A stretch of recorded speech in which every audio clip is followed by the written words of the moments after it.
Our next guest is one of the most entertaining heavyweights in the world, beating Matt Mitrione via first-round submission. He climbs up the ladder, getting one step closer to a title shot. The man with possibly one of the best walkouts in UFC history, Ben Rothwell, welcome back to Submission Radio.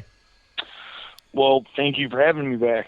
It's an absolute pleasure. It's great to have you back on the show. We've been dying to chat to you. Now, Ben, before you stepped in the cage against Matt Mitrione, it seems like a lot of the momentum that you got after your Overeem win has disappeared as you were away from the cage for so long due to injury. Now, Alistair Overeem himself went on to win a bunch of fights, getting back up there in the rankings. Arlovski made a comeback and went up in the rankings. How difficult was it for you to have to sit back and watch the heavyweight division while having to recover from injury? It's just part of the game. I knew that I was okay as long as I didn't take longer than a year. I knew that with a great performance, I would remind everybody of what's going on, and as you can see, that's exactly what happened. Even more so than a reminder, I think I kicked the door down and throwing my name into the hat. Right now, you look at every post about a title contention, they're naming, the same six guys, and I'm one of them. So we're in the mix, and it's a pretty exciting time to be a heavyweight. Oh, yeah, absolutely in the mix. And we just want to talk about how you got yourself in there. Obviously, you had one of the most impressive entrances that we've ever had the pleasure of watching on TV with the UFC. Tell us, how did you come up with the idea? What were you channeling with your inner Sith Lord? And where did you get the robe from? Inner Sith Lord. I don't know. My song, just to clear it up, a lot of people call it Star Wars. It was from Bram Stoker's Dracula. It's an orchestrated song, and it's very powerful to me.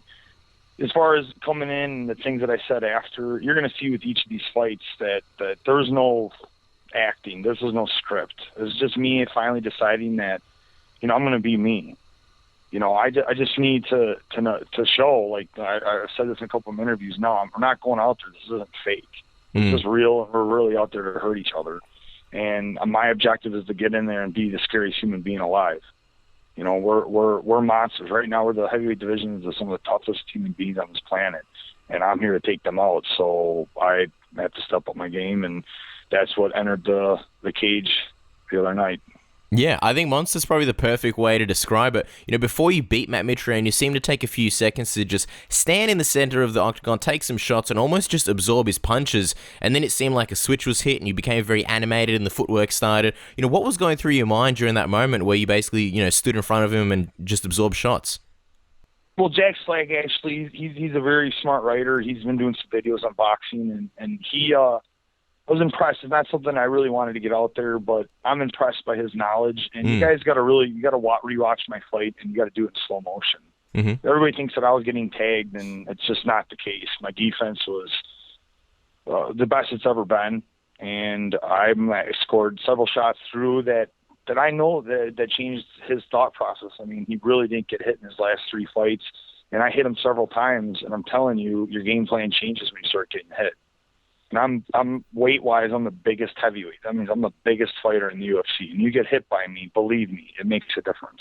No, absolutely. And Jack Slack, obviously one of the best guys out there, agree with you on that one. Now, you ended up submitting Matt with a go-go choke. Most people predicted if you beat Matt, it would be via knockout. Did you plan on submitting him? And were you surprised at all how the victory came and the double tap, that notorious double tap that now has made history in the heavyweight division? No, let me clear up one thing. Who my next opponent's going to be, what happens in the cage, any of these things, any of these questions you have. What happened in the last heavyweight championship, nothing surprises me, okay? First, let's just clear that up. Second thing is, I go in to win a fight, and I'm going to no, let me rephrase that. I go in to end my opponent, okay? It's, my winning ratio shows that. I finished fights. I finished them in the first round 28 times out of 35. It's what I do. If come knockout, come submission, you're going to see when I say I'm well-rounded, you're going to see just what I mean by that. And the top five heavyweights you're going to talk about right now, it doesn't matter who I get matched up with. I'm telling you, I'm in a different place right now. It does not matter. I know what I'm here to do, and I'm going to do it.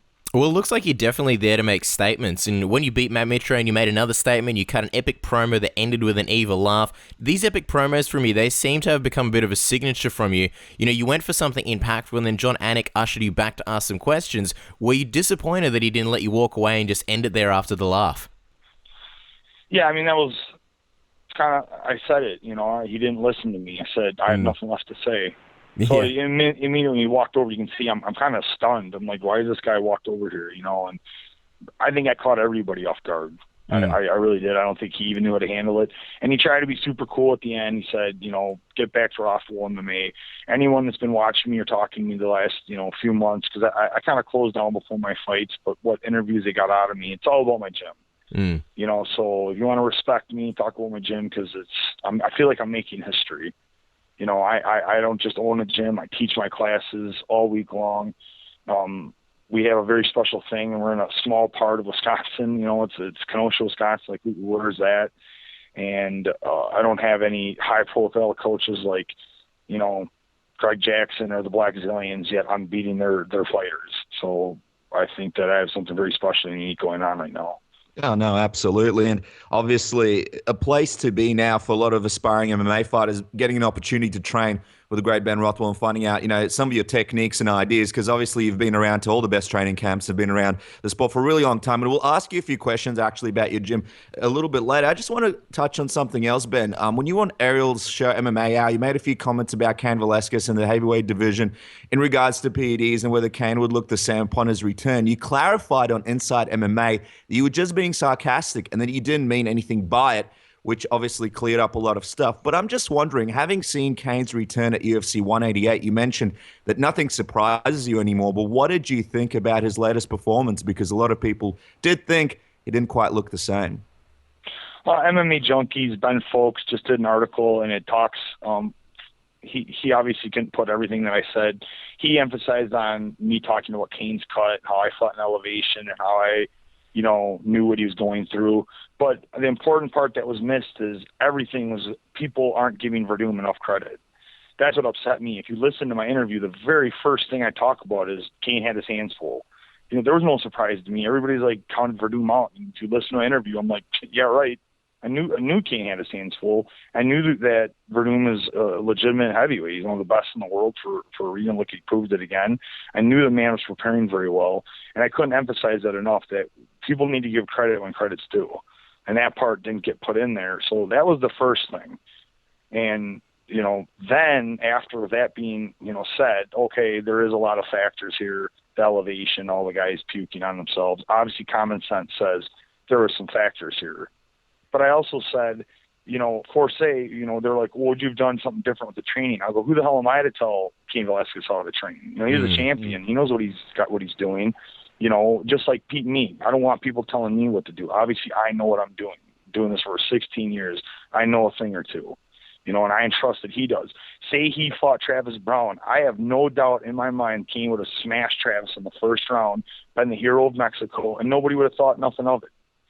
But he fought a much tougher opponent in Werdum, and things change when you fight a tough guy. So that's my thoughts on that whole thing.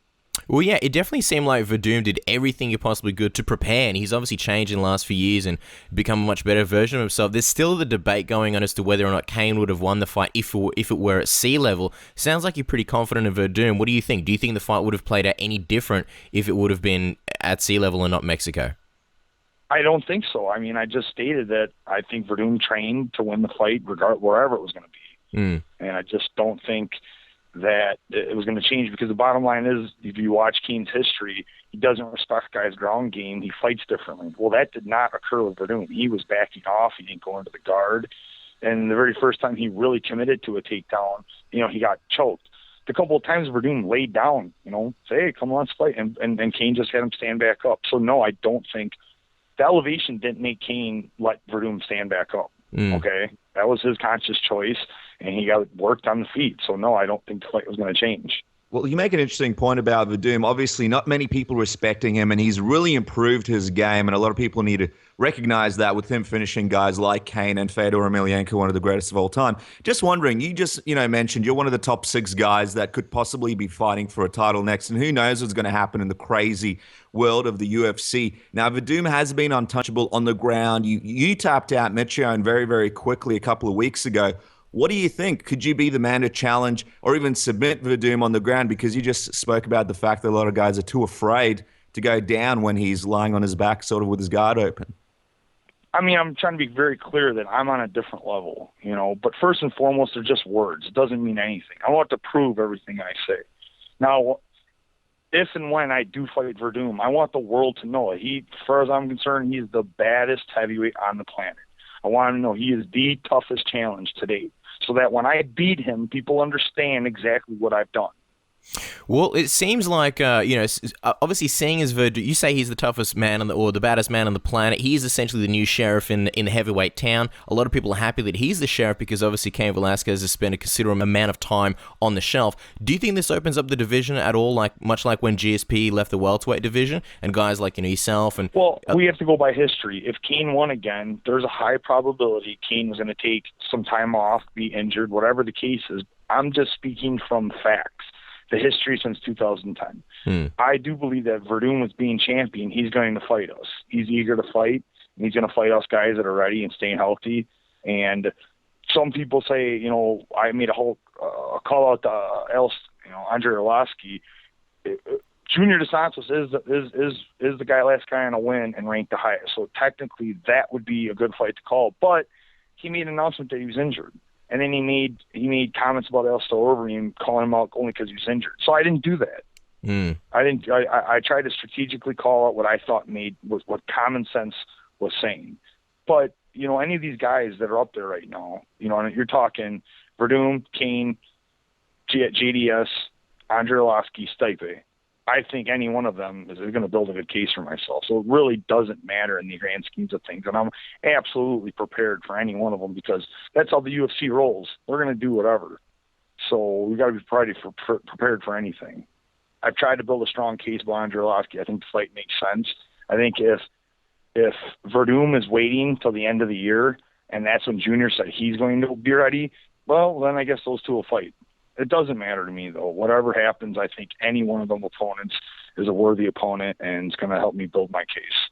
Yeah, no, absolutely. And obviously, just on the Arlovski fight, you two actually fought before. Fans might not know because it wasn't in the UFC, but Arlovski beat you. He ended your 13-fight win streak, and obviously you two have a lot of respect for each other, especially after having a war like you two did. But just wondering, if you did get an opportunity to rematch Arlovski, how do you think it would play out differently? What would you do differently from that fight? I can't tell you just exact fight, logistics, sure. But I'm telling you that when he fought me, I was a boy. I mean, in the fighting realm, I had a lot of fights, I had a lot of there, but mentally, I was a boy. I just am not who I am now. I went past being a man, and I am just something else completely. As far as to say, I've said this before, I'm the martial artist that I always dreamed of being. And I need Andrei Arlovski to face me so he deserves to see what I can really do. He deserves to see me at my best because he didn't. And I got to watch him get his shot to go on and take on Fedor, who at the time was thought of as the best heavyweight ever. So he got that shot. So I feel like I deserve my shot. And then we're going to fight again. And if he beats me again, fine, so be it. But obviously, I'm doing what I'm doing for a reason. Well, that's definitely a fan-friendly contest. You mentioned about him getting the shot. It looks like he will be the next in line for the title shot. Rumors are spreading that he's gotten the call to face Werdum. Do you think he was the right guy given his win streak? Do you think maybe you could have been the one to challenge Werdum? Or it seems like you're sort of eager to face anybody that will get you to the title shot. Did you expect you would need one more fight? Yeah, I mean, common sense just says there's these couple of guys are in front of me, ranked higher, and it's just the way it is. Like, they would all need to get injured, and there had to be nobody, then maybe I'd get a shot. I just feel like common sense just says the way it is. Like, yeah, a couple of these guys are in front of me, and I need to beat one of them. It's interesting how you say that because it's funny. You just never know what's going to happen in the game of MMA and who's available and who's not. And obviously, you just mentioned that you don't care who you face. There's obviously a handful of guys that you would be fighting next. How important is it for you to get in the cage soon? You've been out of action for quite a while before your last fight. Not too soon. See, what became a long time to a lot of people was actually short. See, this was 9 months. I've had year and 14-month layoffs for the last 6 years. So I went from being one of the most active heavyweights on the planet, fighting 11 times in 2002, and in the course of 2006 to 2007, I fought 9 times. That's September to September, and those were televised fights. So that means that they were tougher. They weren't just chump fights. That was like televised big deal fights. I did 9 of them in 1 year. So that's, I was very active at certain parts of my career. Now things have changed. I'm 35 and 9. I feel like I'm an ancient as far as fighting experience, but I'm 33, so in the heavyweight division, I'm not doing too bad. I'm more in my prime, and I feel like I know what I'm doing. 9 months is nothing to me. 9 months is no big deal. I'll get in the cage and act like I didn't miss a beat. A year and a half, that I wouldn't like that so much. And 3 months is too quick. 3 months is too quick. 6 months even makes me like, 9 months is good. I like 9 months to a year. I think 9 months is just right. That's what I've experienced. Fair enough. Well, it seems like you're right. You probably would be fighting possibly Stipe Miocic or Junior Dos Santos, and if you win that fight, you may be going on to fight either Arlovski or Werdum. How do you see that fight playing out? Who do you think comes out on top? You mentioned Werdum's the baddest man on the planet. You fought Arlovski. You know what he's made of. Who do you think wins that one? Well, this is MMA. There's no surprises, like I said, but I would expect Werdum to win. He's got the well-roundedness aspect, I think, filled out a little better. So we'll see. People can make improvements. We'll see when the fight actually gets announced and how long they have in between.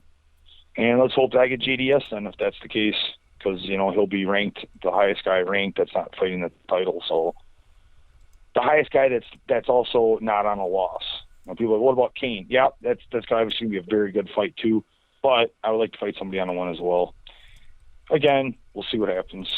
Now, before we jump to the tap-out round, Ben, we just want to quickly have a chat about your gym. Obviously, this is something that you spoke about at the start of the interview where you're there, you're training guys, you're passing on your knowledge. It's a great place to be. And it sort of slipped under the radar a little bit in the sense that, people haven't really been talking about it as much. Tell us, how much do you enjoy being a coach and a trainer? Because obviously you were first a fighter and now you're a coach, trainer, and fighter. How much do you enjoy the aspect of being a coach and a trainer? It's part of my training now because I kind of watch them. They watch me, and it's very interesting because what happens is the same things that I need to reiterate to myself, it happens because I'm reiterating it to them. Every time I tell them, it's like I'm telling myself. And they listen to me because I'm very open-minded. I try to be very open and transparent about things that I'm saying. I'm very, very big on using my life and experience as the example, especially my losses and especially my failures. That's the things I always bring up the most. I'll be like, don't do this because this is what happened to me. It's one thing someone says, don't do that. Well, why? I don't know, because I said don't do it. That's not acceptable for me. When I show a technique, someone goes, why would you use that technique? And if I look at you with the blank stare and I say, I don't know, I watched some guy do it, it gets thrown out. If I can't technically give you an answer and then common sense tells you, that makes sense, then it's no good. So a lot of what I do is what makes me, it's just why I'm getting so much better. I'm constantly reiterating things to myself. If I tell them something, I'm telling myself, and nobody's above it. It's not like I'm telling you this and then I go and keep my hands dropped right after. Well, somebody better call me out then. Somebody better like, hey, Ben, you just told us to keep your hands up. Why are you keeping your hands down? No, like I said, it's transparent. Like, everybody's an equal. When we walk into my gym, I'm not Ben Rothwell, the whatever ranked heavyweight in the world. I'm Ben Rothwell. And don't ever forget that. Like, you leave your ego at the door. We don't give a shit about who you think you are. It's not like that. We all have flesh and blood and we're equal. And it's the only way you can step into my gym. And if you can't handle that, you don't come there. And you've got a bunch of problems and anguish and whatnot, you leave it outside. When you come into the gym, that's your freedom from that. And when you're able to talk to each other like that, you talk to each other in a different way, you hear more information. You can learn. If you take yourself off of your high horse and you can actually listen to the people that are around you that see you every day, wow, you'd be amazed how many things you can learn. But if you're constantly, trying to talk down to people and block things out, well, people, they don't grow then. So the gym has given me all these things, this mentality that I have. Oh, yeah, absolutely. And I'll tell you what, we've been to a bunch of gyms across sort of Australia, and there's a lot of issues like that in those gyms. So it's great that you sort of put it like that. I wish you had a gym here in Australia. We definitely hit it up. Now, final question before we jump to the tap-out round. Obviously, there was a bit of controversy around some comments that you made about the UFC. You cleared them up. You apologized and explained that you were just a bit excited and that you wanted to be at the Fan Expo to connect with your fans. Just wondering, are there any updates? Are you going to be at the Fan Expo? Have you had a chance to speak with Dana about it? What's going on? It nothing to do with the UFC. I have some help. Some friends are bringing me out. So yeah, I'm gonna make it out to the UFC Fan Expo. Just kind of get my own way out there. I might not be inside the expo, but I'll be there on the streets and kind of doing my thing, whatever I can do to see the fans. LUB MMA, Australian company news site. How they tell you guys to check them out. They're the ones that help giving me out there because they're all about the fighters and they just want to help build the sport. And Dan Cox, is one of our representatives too. These guys put in all the effort to get me out there. So they care about the fans and they really love the sport. So we're going to get out there and I'm just going to do whatever I can for the fans and try to make contact. And, I just want to put myself out there because it's the fans that made this all possible. It really is. It's the reason that we got the opportunity to fight. And let me tell you, when I was younger, 1998, before I started the sport, fighting on the streets didn't go over well. Puts you in prison and it gets you in trouble, and it was just no good. And MMA is what I found. I was 17 years old, and I started fighting in 1999, and it saved my life. So that's a fact, and God knows that in my heart when I mean it. I truly, truly owe the sport my life, and I'll give it my life, and that's where I'm at. Wow. Sound advice from Ben Rothwell, guys. Obviously, if you see him at the Fan Expo on the streets, don't be shy. Go say hi. We're going to let you go in a second, but before we do, we're just going to finish the interview with a tap-out round. Ben, you did one with us last time. We just throw a bunch of fun questions at you, and you answer with the first thing that comes to your mind, kind of like word association. You ready? Sure. All right, cool. The Joker, Dr. Doom, Darth Vader, or Darth Sidious? Who's your favorite evil genius and why? Darth Sidious. He was in control. Remember, Darth Vader was his puppet. That's Darth true. Sidious is the one that had he played both roles. What a genius Lucas was for putting that story together. It showed there it is. The dark side was right there, acting like they were your friend and secretly taking over the universe right in front of you. Pretty powerful stuff. You're really close friends with Pat Miletich. Yourself and him are always going back and forth with some hilarious tweets. What was his reaction to your entrance? We imagine he must have loved it. Yeah, I didn't hear anything. Some of my old teammates, Mike seen stuff, they were like, "Oh, it was awesome," but no, it's just insane. And then they interviewed him inside of me, and he just said, "Well, man, Ben, guy's got a bit of a temper." So it was funny because that's what they remember of me, freaking out on people. So come on, Miletich, give us the goss on the entrance. Now, Ben, having your own school, is there a secret evil laughing class that only longtime students know about? When I did it, my school was like, "Yeah, that's Ben." That's why some of the girls in my class today, they have a great time in our classes because we teach, but we try to have a good time. And yeah, obviously I'll crack that off when I'm feeling good or whatever the situation is. So to them, they were like, "Yeah, that's Ben." They weren't surprised, so it was kind of funny. Now, here's a serious question, Ben. We're going to talk about robes and what kind of robe you were working with in the entrance. We prefer velvet and satin robes here at Submission Radio, but silk robes are also good. What material were you working with, and most importantly, was it breathable?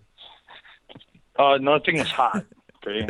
So I don't know what the materials, but it was definitely some satin, I think, because there was some shine to it. It had a sheen that I think Kenny Florian even made comments about, so... Yeah, definitely. Now, final question, Ben. Just to wrap up the interview, you're an inspirational character. You're a fantastic fighter. What's one secret power that Ben Rothwell has that people don't know about? That'd be my intuition. My fighters, especially, will tell you is that I can get a good gist of what you're all about within the first 5 minutes of talking to you. Well, there you go. It's something good that definitely has helped you throughout your career and throughout your fights. Guys, don't forget to follow Ben on Twitter at Rothwell Fighter. There's a lot of fake Twitter accounts. At Rothwell Fighter is the official one. And, of course, check out Ben's Gym Rothwell MMA. We hope you make it to the Fan Expo, Ben. And if you see him, don't forget to come say hi. Again, thanks so much for coming on Submission Radio, Ben. Thanks a lot, guys. And I want to thank the area, and thank all over the world for getting this word out here, man. That's why I love the sport so much. It's not just about our countries. It's just this whole world, man. We're putting it together, and we got fighters from all over the world. We got media from all over the world, and that's just going to take the sport to the top. So thank you guys for doing what you do.